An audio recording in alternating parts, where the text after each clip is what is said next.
She walked into the courtroom, wearing a red dress meant for a gala, not a divorce hearing. Jessica Vance didn't just want Mark Kensington's money. She wanted his wife Sarah to feel every ounce of her insignificance. She slapped a $40,000 Birkin bag onto the legal table, the sound echoing like a gunshot in the silent room. She thought she had won.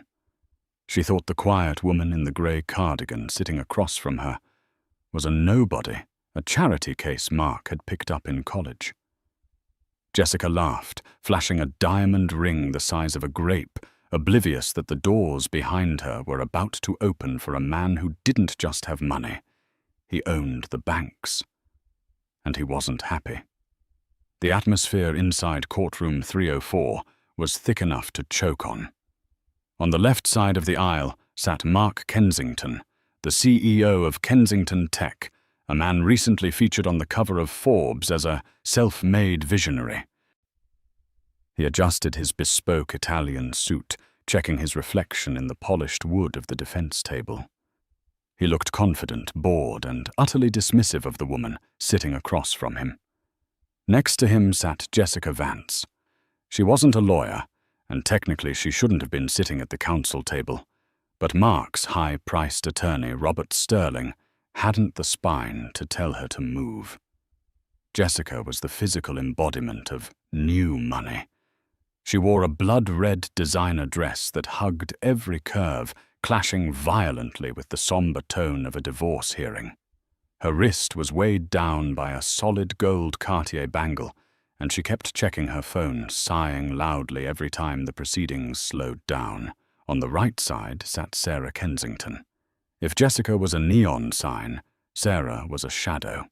She wore a faded grey cardigan, her hair pulled back in a simple, messy bun. She wore no jewelry, not even her wedding ring. Her hands were folded neatly in her lap. To the casual observer, she looked defeated. She looked like a woman who had ridden her husband's coattails for 10 years and was now about to be thrown out onto the street. "Mr. Sterling," Judge Anthony Harrison said, peering over his spectacles, "we are here to discuss the division of assets. Your client, Mr. Kensington, is contesting the alimony request. Is that correct?" Robert Sterling stood up, smoothing his tie. "That is correct, Your Honor.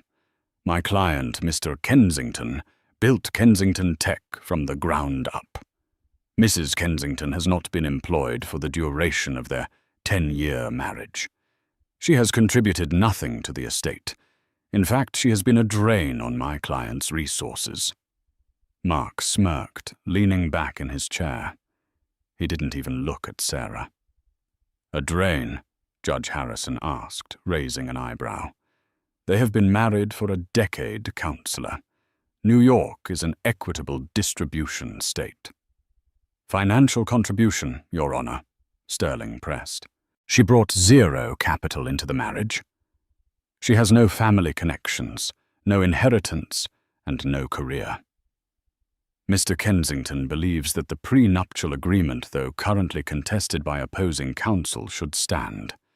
She gets the apartment in Queens and $50,000. That is generous." $50,000. Mark was worth $3 billion. Jessica Vance couldn't help herself. She let out a sharp, derisive laugh. It was loud enough that the court stenographer paused her fingers, hovering over the keys. "Excuse me," Judge Harrison snapped, looking at Jessica. "Is something funny, Ms. Vance?" Jessica didn't stand up. She just smirked, twirling a lock of her blonde hair. "I'm sorry, Judge. It's just $50,000. That wouldn't even cover the catering for the engagement party Mark and I are planning. It's just funny thinking she expects to live on that." The courtroom went silent. The disrespect was palpable. Sarah's lawyer, a court-appointed public defender named Mr. Higgins, looked like he wanted to crawl under the table. He was overworked, underpaid, and clearly intimidated by Mark's legal team. He stood up shakily. "Your Honor, my client..." Sarah. She supported Mr. Kensington while he was coding his first software. She worked 2 jobs as a waitress. Waitress money, Jessica whispered loudly to Mark, giggling. Cute. Mark leaned over to Jessica, whispering back. Don't worry, babe. We'll be out of here by lunch. Then we can go pick up that new Porsche. Sarah finally looked up. Her eyes weren't wet with tears.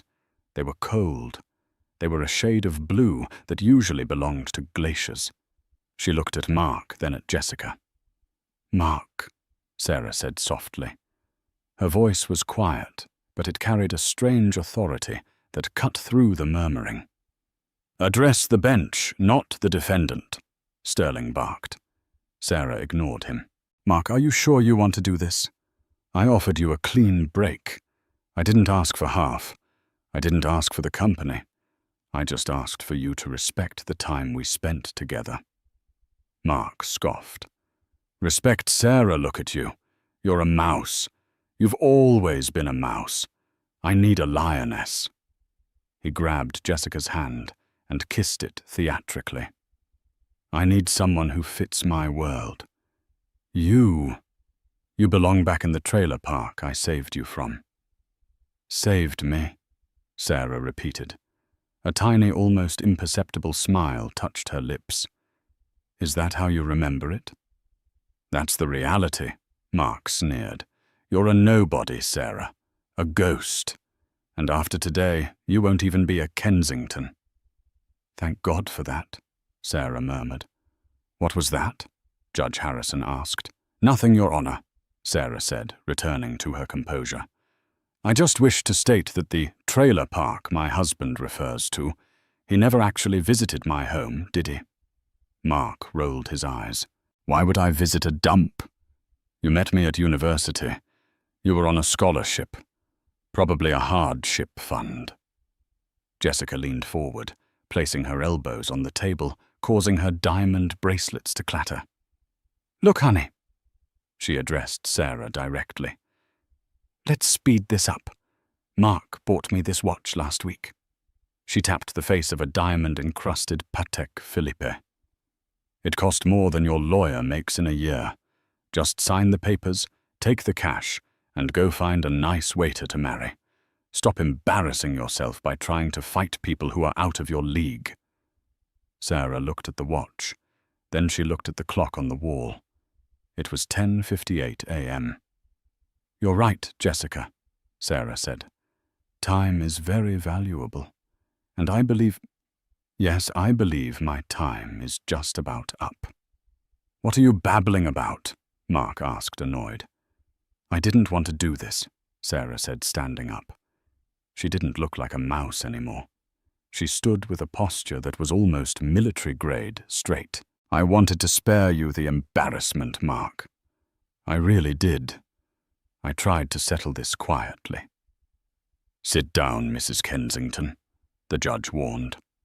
I can't, Your Honor, Sarah said politely but firmly, because the jurisdiction of this court is about to change. Excuse me, the judge frowned. My father, Sarah said, smoothing her grey cardigan. He's a very protective man. He didn't like the voicemail you left me, Mark. The one where you threatened to fabricate evidence about my mental health. Mark paled slightly. He heard it, Sarah interrupted, and he decided to come pick me up. Your father, Jessica laughed, a shrill, hyena-like sound. Who is he? The manager of a Burger King. Just then, the heavy double doors at the back of the courtroom didn't just open, they flew open. 2 men in dark suits walked in first. They weren't court security. They wore earpieces and lapel pins that looked like crests. They scanned the room with professional paranoia. Hey, you can't just barge in here, the bailiff shouted, reaching for his belt. One of the men in suits held up a hand, flashing a badge that wasn't NYPD. It was diplomatic security. Make way, the agent said, his voice booming. Make way for who? Judge Harrison stood up, outraged. This is my courtroom. "Not anymore, it isn't," a deep voice thundered from the hallway, and then he walked in. The man who entered the courtroom was a giant both in stature and presence. He was in his 60s, with a mane of silver hair and a beard that looked like it had been carved from granite. He wore a suit that made Mark's bespoke Italian tailoring look like a costume from a thrift store. But it wasn't the suit. It was the aura. This was a man who didn't ask for permission. He took it. Behind him trailed 3 more assistants, one carrying a briefcase, the others simply creating a perimeter. The courtroom gasped. Even Judge Harrison froze. He recognized the face. Everyone recognized the face. He wasn't a movie star, and he wasn't a politician. He was bigger. "That's—" Mark's lawyer, Sterling, dropped his pen. His mouth hung open. "That's Alexander Vane." Jessica blinked, confused. "Who? Alexander Vane?" Mark whispered, the color draining from his face faster than water down a drain. "The King of Steel. Vane Industries. He owns half the shipping lines in Europe. He's the unofficial monarch of the Mediterranean economy." Alexander Vane didn't look at the judge. He didn't look at Mark. He walked straight toward the defense table, his heavy footsteps echoing on the floorboards. He stopped in front of Sarah. The room held its breath. Was he here to sue someone? Was he lost? Sarah sighed, looking at the giant man. "Papa, I told you I could handle it." "Papa." The word hung in the air, heavy and impossible. Jessica Vance's jaw literally dropped. She looked from the billionaire tycoon to the woman in the grey cardigan. "Papa," she squeaked. Alexander Vane looked down at Sarah, his hard expression softening instantly. He took her hand and kissed her forehead. "I know you wanted to handle it, Sarai, but when I hear that a little rodent is trying to steal my daughter's dignity, I tend to get on a plane." He turned slowly, his body rotating like a tank turret, until he was facing Mark and Jessica. The temperature in the room seemed to drop 10 degrees. Alexander Vane's eyes were the same blue as Sarah's, but where hers were glaciers, his were flamethrowers. "So," Alexander said, his voice a low rumble that vibrated in Mark's chest, "this is the visionary." Mark stood up, his legs shaking. Mr. Vane, I had no idea." "Sit down," Alexander commanded. It wasn't a shout. It was an order. Mark sat down so hard the chair creaked. Alexander walked over to the plaintiff's table. He looked at Jessica. He looked at her red dress. He looked at the Birkin bag on the table. He looked at the Patek Philippe watch.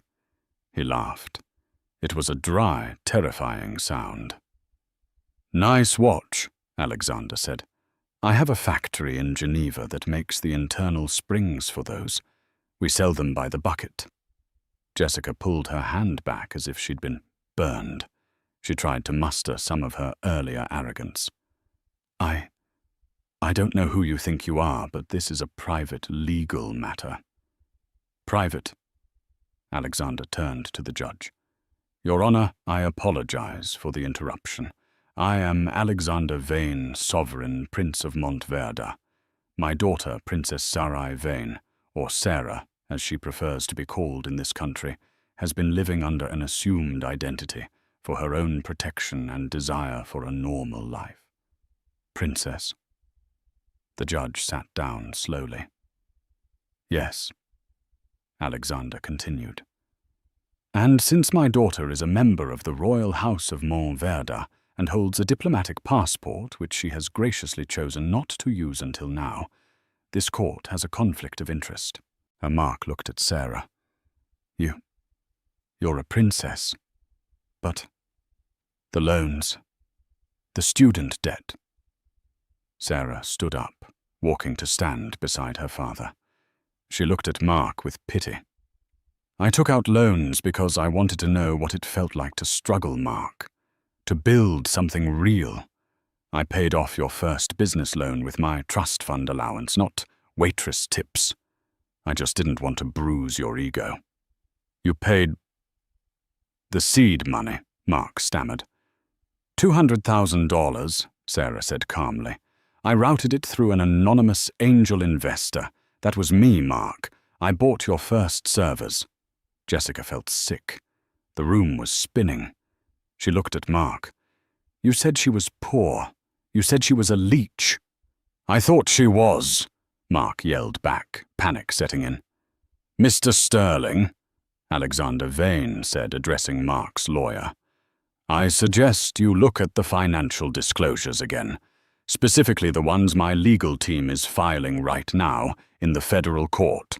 One of Alexander's assistants stepped forward and dropped a thick stack of documents onto Mark's table. Thud. What is this? Sterling asked, his hands trembling as he opened the folder. That, Alexander said, is a record of fraud. You see, Mark, when you marry a woman under false pretenses, that's one thing. But when you use her money she secretly gave you to buy assets that you then hide in offshore accounts to avoid taxes, well, that becomes a federal crime. Mark's face went grey. I don't know what you're talking about. The Cayman accounts, Sarah said softly. The ones under the name Vance Holdings. You named your shell companies after your mistress while we were still married, Mark. Did you really think my family's forensic accountants wouldn't find them? Jessica gasped. You put my name on illegal accounts. Mark turned on Jessica. Shut up. You wanted the money. You wanted the lifestyle. Silence. Judge Harrison banged his gavel, though he looked thoroughly entertained. Alexander Vane leaned in close to Mark. He placed both hands on the table, leaning his massive weight forward. You flaunted your wealth, boy. You humiliated my daughter. You thought you were a king because you sold some software. Alexander smiled, and it was the scariest thing Jessica had ever seen. You are about to learn the difference between new money and old power. You played checkers, Mark. My daughter was playing chess, and I... Alexander straightened up, buttoning his jacket. I just flipped the board. Alexander turned to Sarah. Shall we go, darling? The helicopter is waiting on the roof. We have a lunch meeting with the governor. Sarah nodded. She looked at Jessica one last time. Jessica was clutching her Birkin bag like a life raft. Oh, Jessica, Sarah said, pausing. That bag? Jessica looked down at the red crocodile skin. It's a fake, Sarah said simply. Mark bought it from a reseller in Chinatown. I saw the receipt on his desk months ago. Real Hermes doesn't have orange stitching on the interior pocket. Jessica screamed, a guttural, horrified scream. She threw the bag at Mark. You cheap bastard! Order in the court. The judge was banging the gavel, but he was hiding a smile behind his hand. Sarah took her father's arm. They turned to walk out. But the drama wasn't over. Just as they reached the doors, the bailiff stepped forward with 2 police officers who had just entered from the rear. Mark Kensington, the officer asked. Mark stood up, sweating profusely. Yes. We have a warrant for your arrest regarding securities fraud and embezzlement. Jessica scrambled away from him. I didn't know anything. Alexander Vane stopped at the door. He didn't look back. He just checked his watch, a vintage piece worth more than the entire building. Right on time, Alexander said. But as the cuffs clicked onto Mark's wrists, Jessica Vance realized something terrifying. Mark was going to jail. The assets would be frozen. She had quit her job, given up her apartment, and burned her bridges for this man. She was alone. And she had just insulted a princess. Sarah paused. She turned back, looking at Jessica. "Jessica!" Sarah called out. Jessica looked up, tears streaming down her face, mascara ruining her cheeks. "The shoes are fake too," Sarah said. Then she walked out. The scene outside the courthouse was a frenzy. Word had spread. It wasn't just a divorce hearing anymore. It was the downfall of a tech mogul and the public outing of a secret princess. The paparazzi, usually reserved for movie stars, were swarming the steps. Jessica Vance stumbled out of the revolving doors, shielding her eyes from the flashbulbs. 10 minutes ago, she had walked in like a queen. Now she was the court jester. "Jessica, is it true the bag is fake?" a reporter shouted, thrusting a microphone in her face. "Did you know about the embezzlement? Are you going to be charged as an accomplice?" Jessica pushed past them, her heels clicking frantically on the pavement. She reached for her phone to call an Uber, but her hands were shaking so badly she dropped it. The screen shattered a fitting metaphor for her life. "Taxi!" she screamed, waving her arm. Her voice cracked. She finally scrambled into a yellow cab, slamming the door shut on the cameras. "The Kensington Tower, Upper East Side. Go. Just go." As the taxi weaved through traffic, Jessica tried to calm her breathing. "It's a mistake," she told herself. "Mark will fix this. He always fixes it. He has lawyers. He has millions." She pulled out her wallet and looked at the black American Express card Mark had given her as an allowance. She needed to buy a flight, maybe to Paris, just until this blew over. She tried to book a ticket on her cracked phone screen. Transaction declined. She stared at the screen. She tried again. Card inactive. Contact issuer. "No," she whispered. "No, no, no." She tried her own debit card. It had a balance of maybe $300, enough for a motel, not a flight to Europe. The taxi screeched to a halt in front of the Kensington Tower.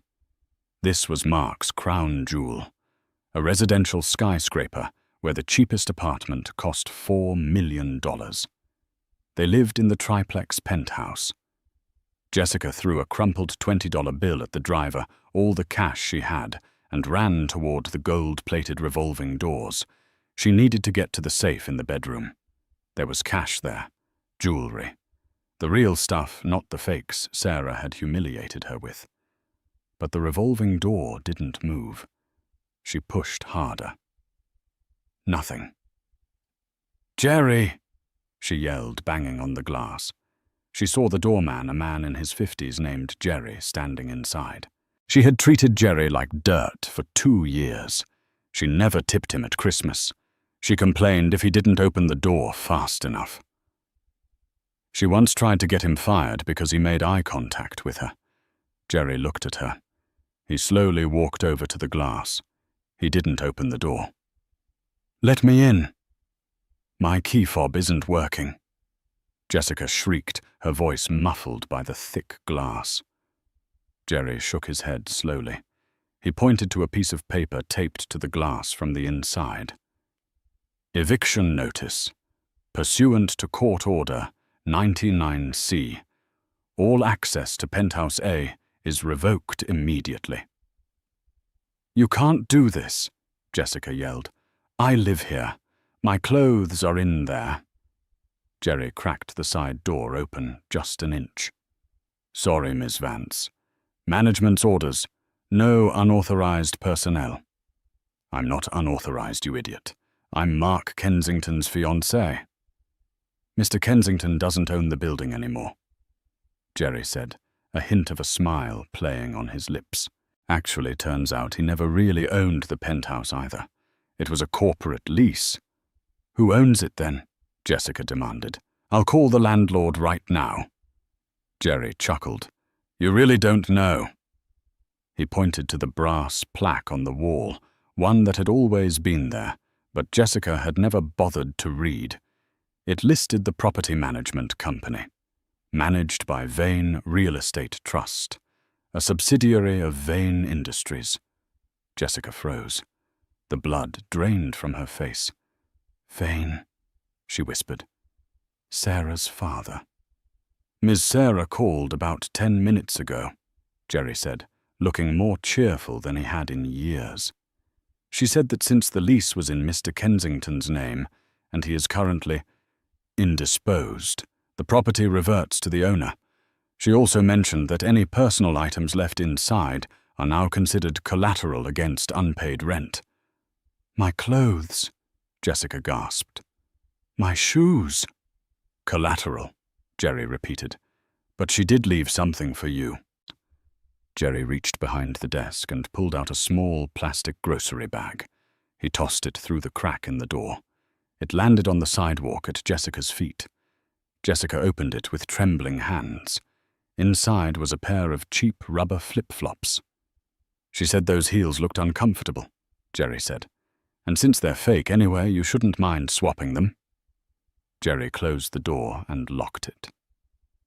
Jessica Vance stood on the sidewalk of Park Avenue, surrounded by billionaires holding a plastic bag with $5 flip-flops inside.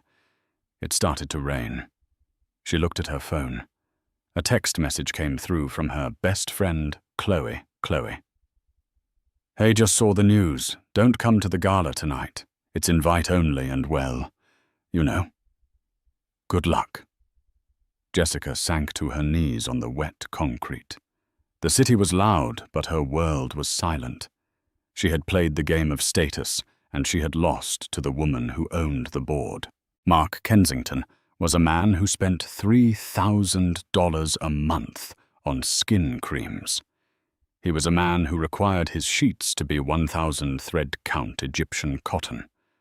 Now he was wearing an orange jumpsuit that smelled like industrial bleach and someone else's sweat. He sat in a small concrete room, his wrists handcuffed to a metal table. He had been there for 24 hours. He hadn't slept. He hadn't eaten the bologna sandwich they slid through the slot. The door buzzed and opened. Mark shot up, expecting Robert Sterling, his high-powered attorney. Robert, finally get me out of here. The bail hearing is... Mark stopped. It wasn't Robert Sterling. It was Sarah. She walked into the interrogation room, looking like royalty. The grey cardigan was gone. She was wearing a tailored navy blazer, white trousers and heels that clicked with authority.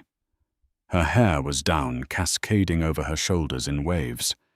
She looked vibrant, powerful. She sat down opposite him. She didn't have a lawyer with her. She didn't need one.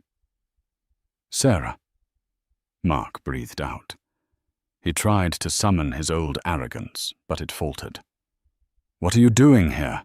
Did you come to gloat? I came to bring you this, Sarah said calmly. She slid a single piece of paper across the metal table. Mark looked at it. It was a letter of resignation from Robert Sterling. He quit, Mark shouted. He can't quit. I paid him a retainer. You paid him with funds from the Kensington Growth Fund, Sarah corrected, which as of yesterday has been frozen by the SEC due to suspected money laundering.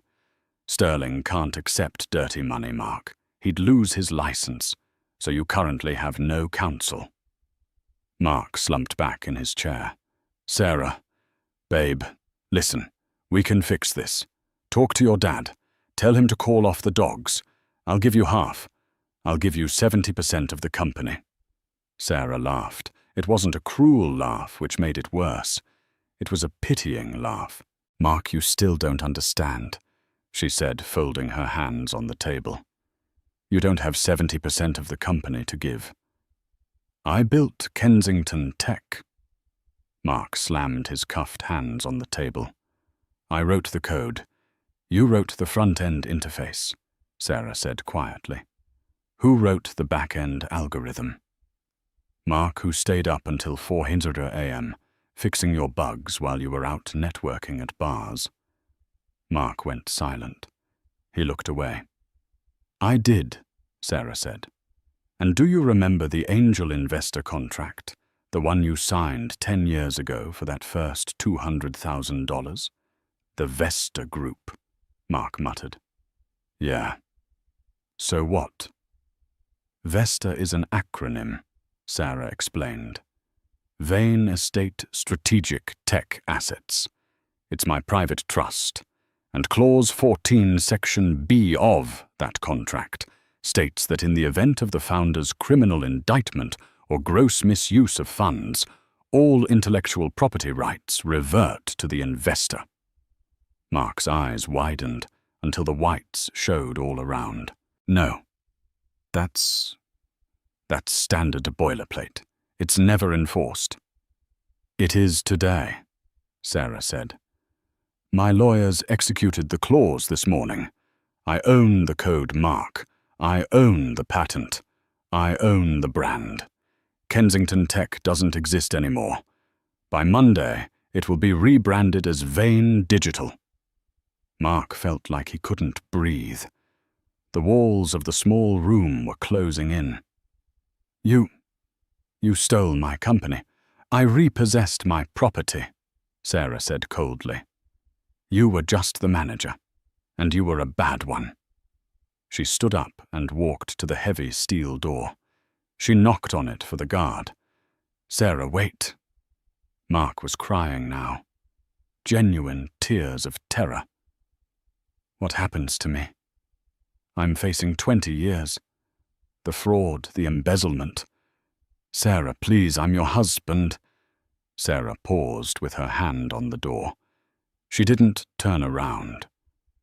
You ceased being my husband the moment you used our anniversary dinner money to buy Jessica a bracelet, she said. I kept the receipt, Mark. I kept every receipt for 10 years. I'm sorry, Mark wailed. I'm sorry I called you a mouse. I'm sorry. Sarah turned then. Her blue eyes were dry and clear. You were right about one thing, Mark. I was a mouse. I hid in the corners. I let you take the credit. I let you shine because I loved you, and I thought you needed the confidence. She leaned in close, her voice dropping to a whisper that was louder than a scream. But you forgot what happens when you corner a mouse. You forgot that my father didn't raise a victim. He raised a Vane. And we don't get mad, Mark. We get even. The guard opened the door. Enjoy the trial, Sarah said. I heard the federal prosecutors are looking to make an example out of you.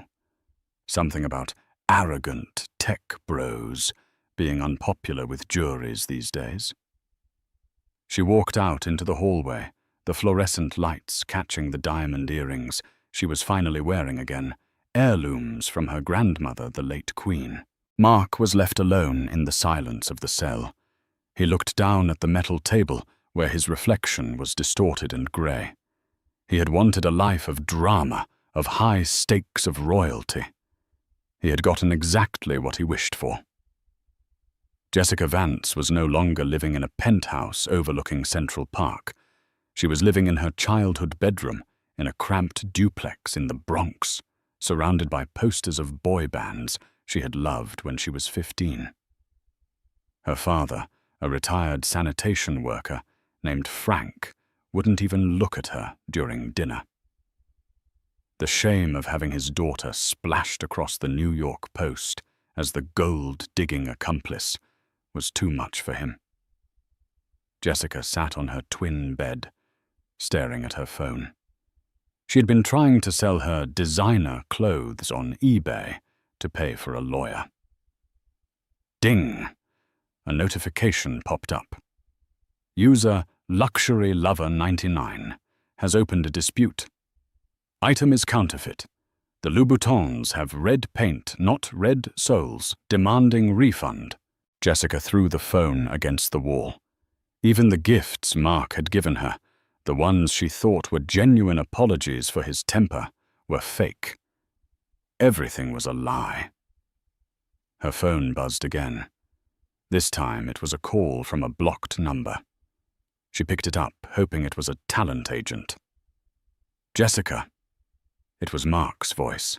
It sounded tinny, echoing from the prison payphone. "Don't call me," Jessica hissed. "My lawyer said I shouldn't talk to you." "Your lawyer is a public defender who smells like mothballs," Mark snapped. "Listen to me, Jess. We need to get our stories straight. The trial starts in 3 weeks. If we stick together, we can blame the accountant. We can say Sterling set us up." "Sterling resigned," Jessica reminded him. "And the accountant has immunity because he turned state's evidence against you last week." "We can fix it." Mark sounded manic. "I'm writing a memoir in here, The Titan Behind Bars. It's going to be a bestseller. I'll buy you a new car. Just tell the jury that you handled the finances. Tell them I was too busy being a creative genius to look at the bank statements." Jessica went cold. "You want me to take the fall, not the fall, babe, just the responsibility. You're sympathetic. You're a woman. The jury will go easy on you. If I get convicted, the company dies. If I walk, I can rebuild and take care of you." Jessica looked around her basement bedroom. She looked at the fake shoes. She remembered Sarah's cool, calm voice telling her the bag was worthless. "You want me to go to jail for you?" Jessica whispered. "After you humiliated me? After you let me get evicted?" "It's a strategy," Mark yelled. "Don't be selfish, Jessica." "Selfish?" Jessica let out a bitter laugh. "You know what, Mark, I think I will tell the truth, but not the version you want. Jessica, don't you dare. If you flip on me, I'll tell them about the Cayman accounts you signed for." "They already know, Mark," Jessica screamed. "Sarah's father found everything. There are no secrets left." She hung up. Her hands were shaking. She realized then that there was no us. There was only survival. She grabbed her coat and ran out the door. She wasn't going to meet Mark's lawyer. She was going to the district attorney's office. She was going to sing like a canary. It was Valentine's Day, but there was no love in courtroom 402. The trial had been going on for 2 weeks. The prosecution, led by a ruthless U.S. attorney named David Ross, had methodically dismantled Mark's empire. They showed charts of money flowing from Kensington Tech into shell companies with names like Red Dress LLC and JV Luxury. But the climax came when the defense called their witnesses. Mark Kensington took the stand first. He wore a cheap suit, but he tried to project the image of a misunderstood genius. "Mr. Kensington," his public defender asked, "did you knowingly defraud your investors?" "Absolutely not," Mark said, turning to smile charmingly at the jury. "I am a visionary. Details, numbers, those aren't my strong suit. I trusted people. I trusted my wife, Sarah. I trusted my girlfriend, Jessica. If money was moved, it was done without my direct knowledge. I was too busy coding the future." A murmur went through the crowd. He was blaming the women. Then it was time for cross-examination. The prosecutor, Mr. Ross, stood up. He didn't hold a notepad. He held a remote control. "Mr. Kensington, you say you were too busy coding. Is that right?" "Yes, sir. 18 hours a day." "Can you explain this video, then?" Ross pointed to the large screen on the wall. A video began to play. It was security footage from inside the Kensington Tech Executive Suite. It was dated 3 days before the IPO launch. In the video, Mark was playing an online video game, his feet up on the desk, holding a beer. Sarah was visible in the background, frantically typing on 3 different monitors, her hair messy, clearly exhausted. Audio from video Mark. Babe, get me another beer, and finish that patch. If the server crashes, it's on you. Sarah. Mark, please help me. The code is unstable. Mark. That's why I keep you around. You're the worker bee. I'm the face. The video ended. The courtroom was dead silent. Mark's face was purple. That is out of context. The context seems clear, Ross said. You weren't the genius, Mr. Kensington. You were the mascot. Mark sputtered, looking for an ally. He looked at Jessica, who was sitting at the defense table as a co-defendant. Mark pointed a trembling finger at Jessica. She spent the money. Look at her. She's obsessed with luxury. She forced me to embezzle. Jessica stood up, knocking her chair over. Her lawyer tried to grab her, but she broke free. I forced you! Jessica shrieked, ignoring the judge's gavel. You told me you were a billionaire. You told me the money was yours. I have text messages, Mark. Sit down.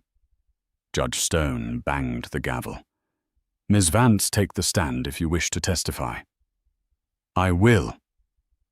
Jessica marched to the witness box. She was sworn in. She didn't wait for a question. He has a spreadsheet, Jessica told the jury, breathless. On his private cloud. It's called The Bait.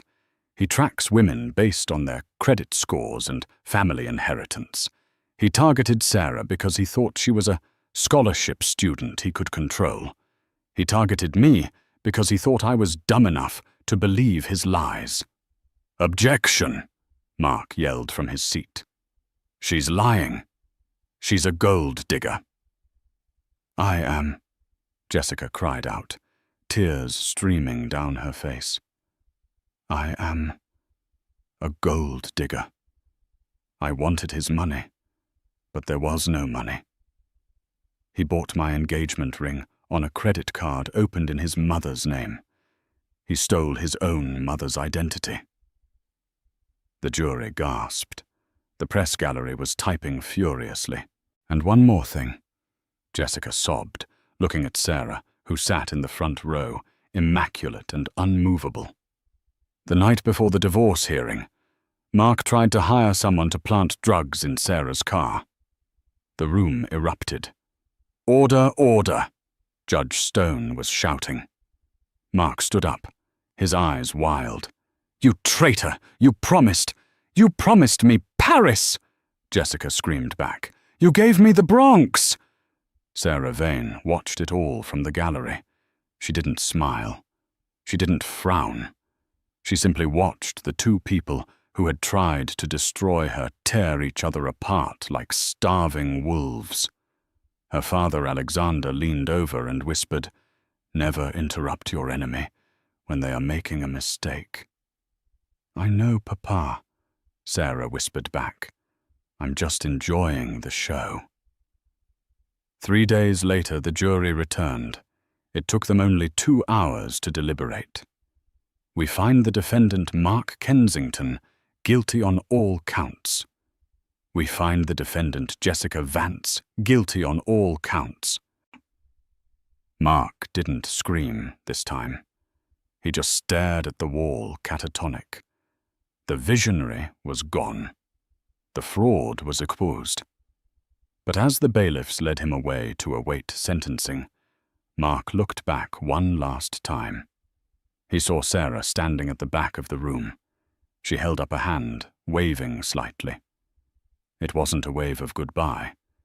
It was a wave of dismissal.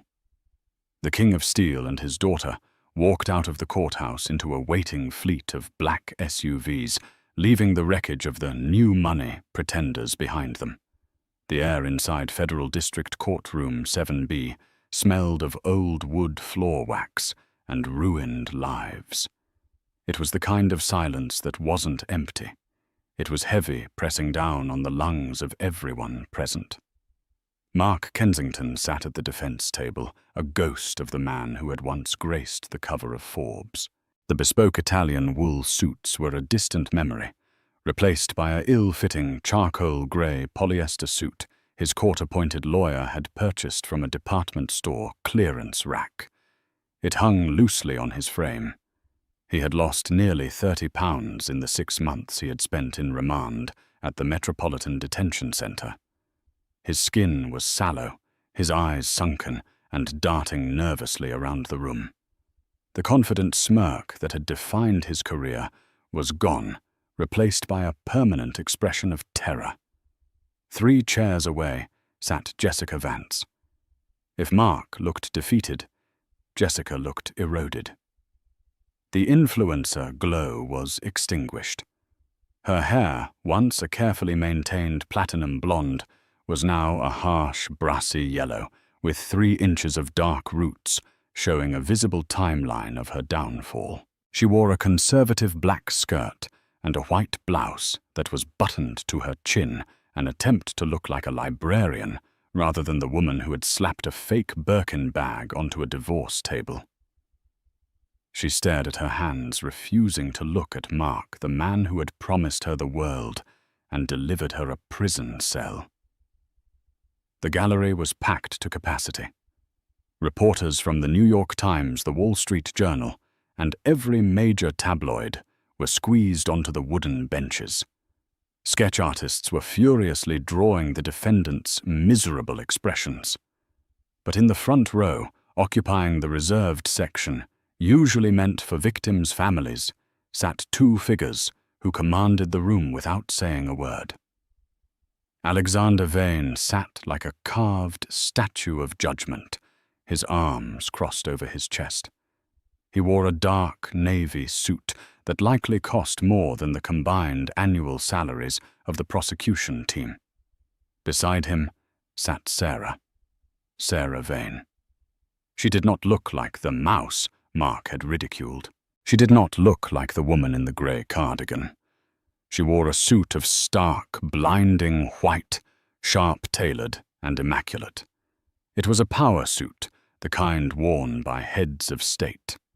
Her hair was pulled back in a sleek, high ponytail that emphasized her high cheekbones and cold sapphire eyes.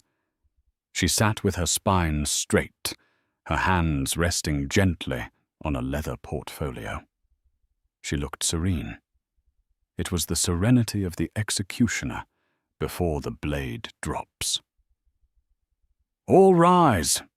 The bailiff bellowed, his voice echoing off the mahogany walls.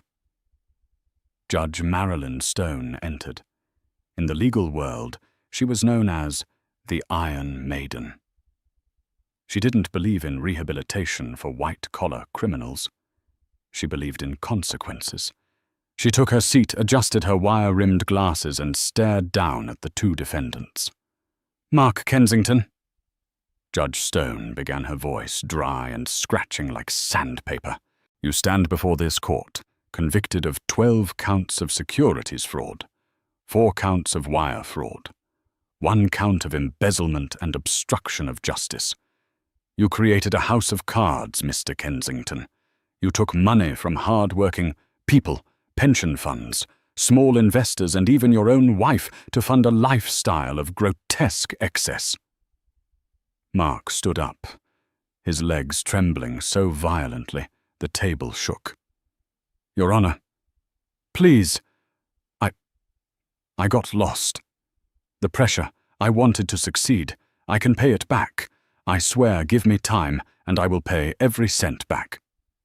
"Time is exactly what I am going to give you," Judge Stone said, her eyes narrowing. "But not to make money." She opened the folder in front of her. The room held its breath. "For the crimes committed and for the sheer arrogance displayed during these proceedings, attempting to blame your co-defendant, attempting to blame your wife, I sentence you to 14 years in federal prison." Mark let out a sound that was half gasp, half sob. 14 years. He would be nearly 50 when he got out. "You will serve a minimum of 85% of your sentence before being eligible for parole," Stone continued ruthlessly. "Furthermore, you are ordered to pay restitution in the amount of $45 million. This represents the total capital stolen from investors plus penalties. Mark collapsed back into his chair, burying his face in his hands. His life was over. "Jessica Vance," the judge called out. Jessica stood up, weeping openly. "I didn't know I was just the girlfriend. He told me he was rich." "The jury found otherwise," Stone said, unmoved. "You signed the checks for the shell companies. You enjoyed the spoils of the theft. Ignorance is not a defense when you are holding the pen. I sentence you to 4 years in federal prison, followed by 5 years of supervised probation." Jessica screamed a shrill, piercing sound that made the reporters wince. "Order!" Stone banged her gavel. "Now, regarding the victim impact statements, I understand the primary victim, Ms. Eravane, wishes to address the court." Sarah stood up. The rustle of her white suit was the only sound in the room. She walked to the podium, her heels clicking with a rhythmic, terrifying precision. She didn't look at the judge immediately. She turned her body slightly facing Mark. Mark looked up. His eyes were wet, red-rimmed, and filled with a desperate, pathetic hope. "Sarah," he whispered loud enough for the front row to hear. "Sarah, please, help me. I was your husband. We had good times, didn't we? You have the power. You can ask for leniency. Please, don't let me die in there." The courtroom watched. Would the princess show mercy? Sarah adjusted the microphone. Her voice was soft, melodic, and utterly chilling. "Your Honor," Sarah said, addressing the bench but keeping her eyes locked on Mark. "Mr. Kensington asks for mercy, based on our history. He claims he was my husband, but a husband is a partner. Mr. Kensington was a parasite." She opened her leather portfolio. "I'm not here to ask for leniency, Your Honor, nor am I here to ask for a harsher sentence. The 14 years are sufficient to remove him from society. I am here to address the matter of restitution." Judge Stone raised an eyebrow. "Go on, Ms. Vane." "The court has ordered Mr. Kensington to pay $45 million to the victims," Sarah stated. "However, as of this morning, there are no other victims." Mark blinked, confused. "What? Over the last 3 weeks?" Sarah continued, pulling out a stack of notarized documents. "My holding company, Vane Capital, has contacted every single minor investor defrauded by Kensington Tech. I have reimbursed them 100 cents on the dollar. I have bought out their claims." A murmur of shock went through the gallery. That was tens of millions of dollars paid out of pocket. "Why would you do that?" Mark stammered. To save me." Sarah finally smiled. It wasn't a warm smile. It was the smile of a shark sensing blood in the water. "No, Mark, I didn't do it to save you. I did it to consolidate the debt." She handed the documents to the bailiff to pass to the judge. "Since I am now the sole holder of the debt, the $45 million in restitution is owed entirely to me. And unlike the federal government or a bank, I am not interested in writing this off as a bad loss. I have filed a civil lien against you, Mark. It is already approved." "A lien?" Mark asked, his voice shaking. "It means," Sarah said, stepping closer to the railing, "that when you walk out of prison in 14 years, you will not be free. You will be 48 years old, a convicted felon with no job prospects, and you will owe me $45 million. Mark went pale, his skin taking on the color of ash. "I have structured the judgment so that the interest is frozen," Sarah said, her voice dropping to a whisper that carried like a gunshot. "I don't want the debt to grow so big you give up. I want it to sit there exactly at $45 million. Do you know what that means, Mark?" Mark shook his head, tears streaming down his face. It means I will garnish every paycheck you ever earn for the rest of your life, Sarah said. If you get a job flipping burgers, I take 90%. If you find a $20 bill on the sidewalk, 18 of it belongs to me. You will never own a car. You will never own a home. You will never even own a credit card. You are effectively my indentured servant until the day you die. Mark stared at her in horror. She hadn't just locked him up.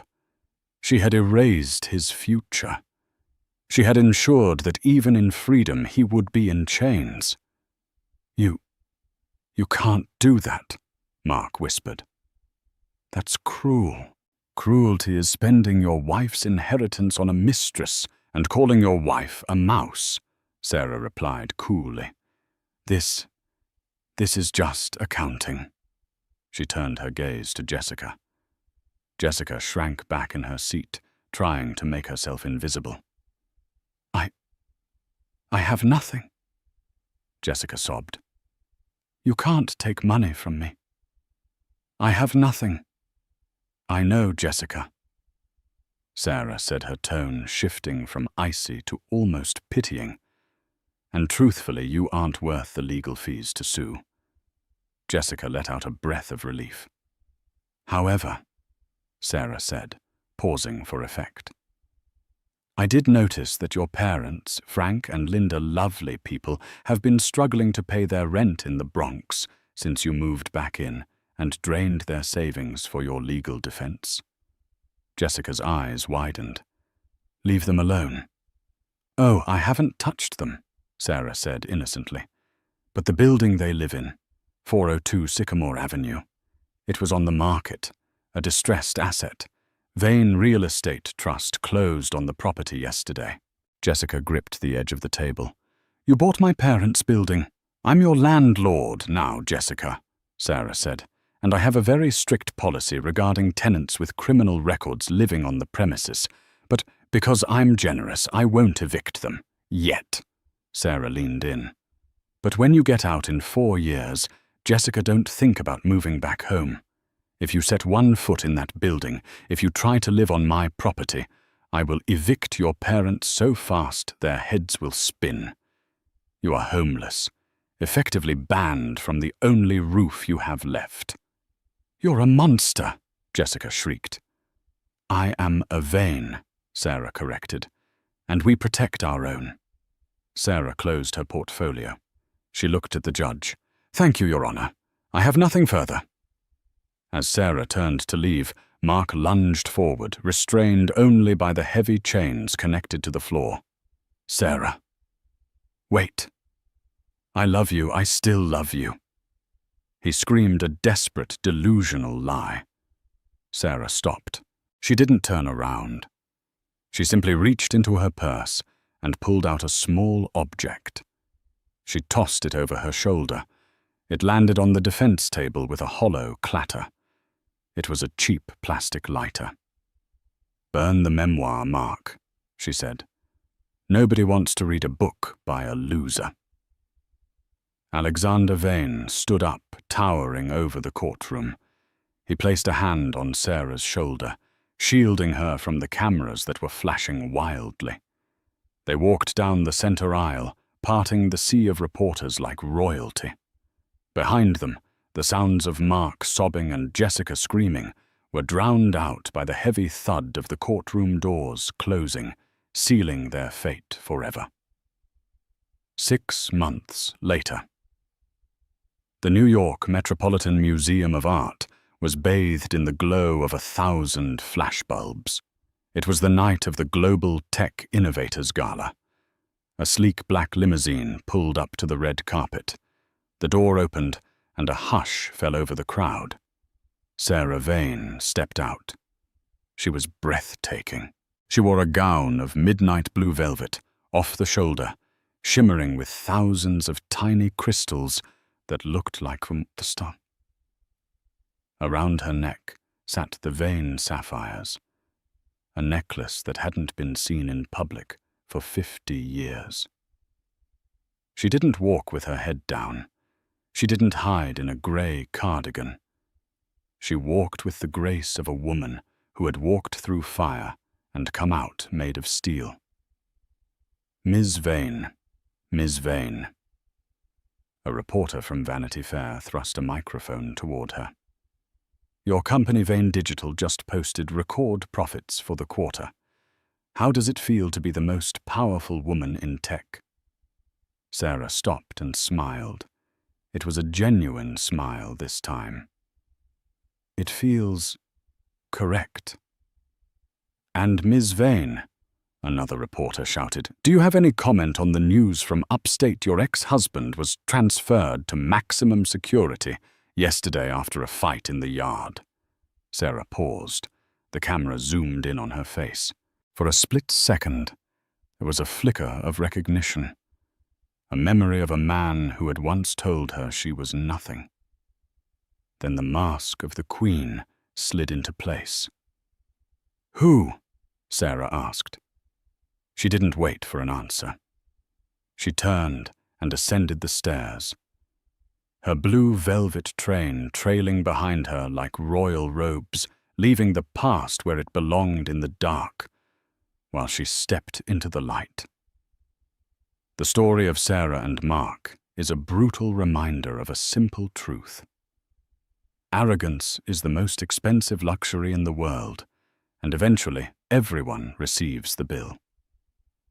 Mark and Jessica mistook silence for weakness and kindness for stupidity. They thought the lack of flash meant a lack of cash, failing to realize that true power doesn't need to shout, it whispers. In the end, the karma wasn't just that they went to prison. It was that they lost their humanity in pursuit of a status they never earned. Sarah's victory wasn't in the money she had, but in the dignity she kept. If you enjoyed this story of justice served cold, please hit that like button. It really helps the channel grow. Don't forget to subscribe and turn on notifications so you never miss a story about karma hitting back. Share this video with someone who needs a reminder to stay humble. Thanks for watching.